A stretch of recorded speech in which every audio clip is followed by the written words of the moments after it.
Catherine Martins, bonsoir. Bonsoir, Vous êtes consultante médias sociaux chez Touchflows. c'est ça. Durant toute la durée du salon, vous avez mesuré le bruit social de cet événement en ligne sur les réseaux sociaux.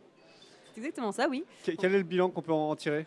Eh ben, c'est un très bon bilan. Donc, on a écouté le bruit donc, en utilisant un outil de Salesforce Marketing Cloud qui nous a permis d'identifier énormément de conversations. Par rapport à l'année dernière, sur le salon des entrepreneurs, on est à 3 fois plus de publications. On a dépassé les 21 000 sur ces 2 jours. Et encore, ce n'est même pas les résultats finaux. Ça reste encore de monter d'ici la fin de la journée.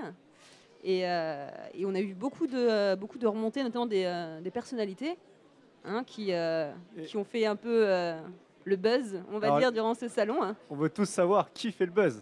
Alors écoutez, ça dépend. Hier, on a eu un gros pic autour de midi, donc pendant le discours de Manuel Valls, qui a beaucoup fait parler de lui.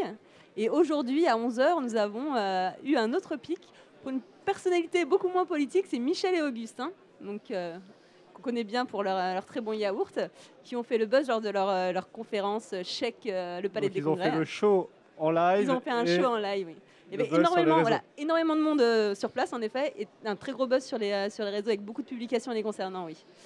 Sinon, en personnalité, on a aussi retrouvé donc, Valérie Pécresse, qui est venue parler donc, des budgets, des financements qu'elle allait débloquer pour les TPE et les PME.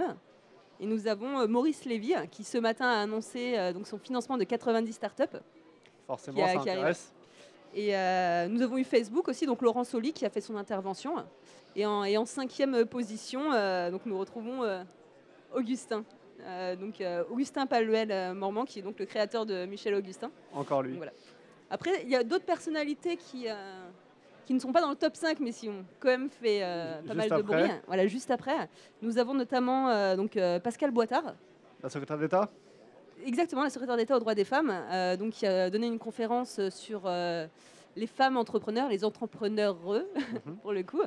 Et on peut retrouver d'ailleurs ce sujet, on a les grandes tendances du salon. Dans les sujets les plus évoqués, il y a, il me semble que c'est en 4e position, en effet, les femmes entrepreneurs qui ont fait beaucoup parler d'elles. Et en numéro 1, c'est quoi? C'est le financement? C'est en effet l'argent. L'argent reste les tendances principales. Il ne faut pas se leurrer, les entrepreneurs ont besoin d'argent. C'est un souci pour tout le monde. Voilà. Mais par rapport au financement, on va dire traditionnel, cette année, on arrive en tendance principale, c'est le crowdfunding, qui intéresse beaucoup de gens. Il y a eu beaucoup d'histoires à succès sur le crowdfunding et beaucoup d'entrepreneurs qui sont venus, nous concernant les entrepreneurs, sont intéressés par le crowdfunding et aimeraient en savoir plus et en discutent énormément. Nous avons aussi l'entrepreneuriat social.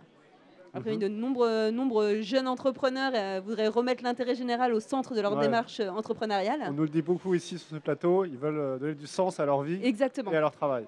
Pas une entreprise pour une entreprise, mais donner vraiment un but à tout ce qu'ils créent. Et donc, il y a eu le prix de l'entrepreneur social de l'année qui a été décerné aujourd'hui, donc à Bernard Devers. Et donc, c'est aussi un très grand sujet de conversion, une grosse tendance de ce salon. Merci beaucoup. Merci à vous. À bientôt. À bientôt.